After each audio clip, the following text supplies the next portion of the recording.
वक्फ board के नाम पर जमीनों पर कोई डकैती नहीं डाल सकता है, लूट खसोट नहीं हो सकती है, चौराहे की जमीनों पर कोई कब्जा नहीं कर सकता है। अब सार्वजनिक संपत्ति जो भी होगी, जो राजस्व की भूमि होगी, उसका उपयोग विद्यालय बनाने में, चिकित्सालय बनाने में, कॉलेज बनाने में, मेडिकल कॉलेज बनाने में, ऐसे बैराज बनाने में, गरीबों के लिए आवास बनाने में ही उसका उपयोग होगा। किसी बोर्ड के नाम पर लूट खसोट हमेशा के लिए लगाम लगाने का काम किया है।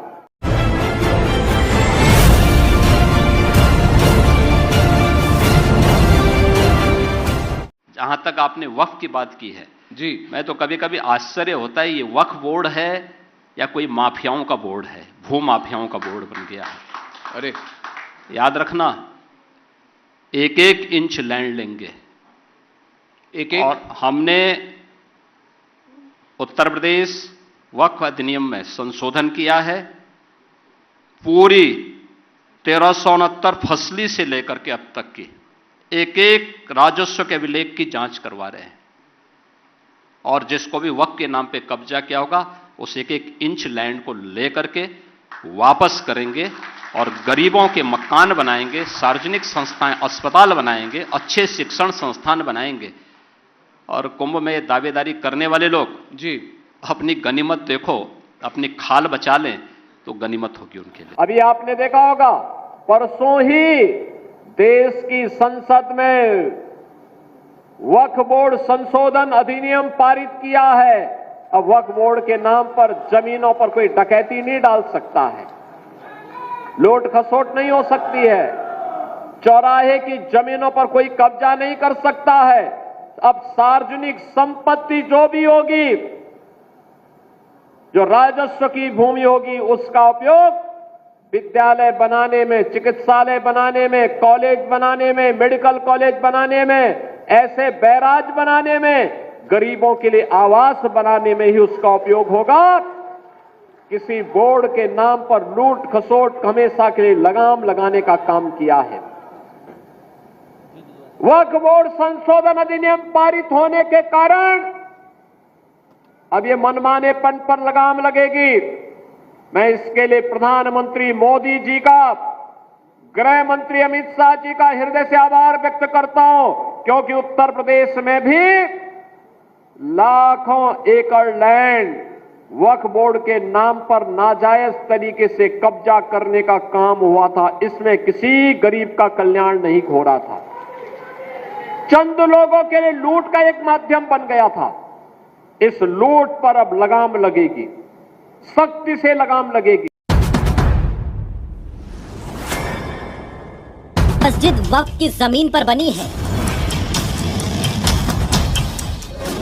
ये दुकानें वक्फ की जमीन पर बनी है। मतलब वक्फ की जमीन पर अवैध कब्जा कर रखा है। लेकिन अब वक्फ कानून बनने के बाद वक्फ के कब्जे का अंतकाल शुरू हो चुका है, और इसकी शुरुआत की है यूपी के सीएम योगी आदित्यनाथ ने।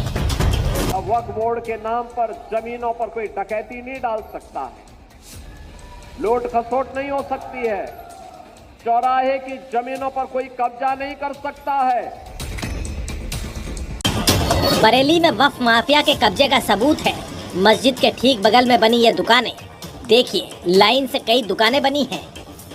ऐसी 1, 2, 3 नहीं बल्कि 21 दुकानें बनाकर वक्फ माफिया हर महीने मोटी कमाई कर रहे थे। लेकिन बरेली के इस वक्फ माफिया की उल्टी गिनती शुरू हो गई है। बरेली की आंवला तहसील में वक्फ माफिया ने बरसों से इस जमीन पर कब्जा कर रखा था।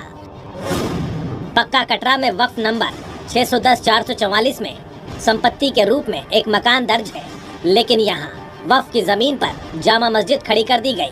आज भी यह मस्जिद यहाँ मौजूद है। ये जमीन वक्फ की है, जिस पर पहला हक गरीबों का है। इस जमीन पर स्कूल और अस्पताल बनना चाहिए था, लेकिन वक्फ माफिया का खेल देखिए। पहले मस्जिद बनाई गई और फिर दुकानें बनाकर मार्केट की शक्ल दे दी गई। इन दुकानों का किराया बरसों से मस्जिद के नाम पर वसूला जा रहा है। मतलब बरेली में वक्फ माफिया दुकानों से मोटी कमाई कर रहे थे। जिस जमीन का इस्तेमाल यहाँ स्कूल और अस्पताल बनाने में होना चाहिए था, वहाँ बाजार बनाकर अपनी जेब भर रहे थे। अब वक्फ कानून बनने के बाद वक्फ के ऐसे जमीनखोरों की खैर नहीं, क्योंकि अब वक्फ के माफिया पर बुलडोजर चलाने की मांग भी उठने लगी है। बिल्कुल तुरंत उनको तोड़वा देना चाहिए। अवैध निर्माण तो रहना ही चाहिए, अवैध अतिक्रमण सब हटाना चाहिए। ये तो वक्फ के कब्जे से आजादी की शुरुआत है। ये तो वक्फ माफिया पर स्ट्राइक का ट्रेलर भर है, क्योंकि वक्फ कानून का शिकंजा हर उस जमीन पर कसने वाला है जिस पर वक्फ माफियाओं की कई पीढ़ियों का कब्जा है।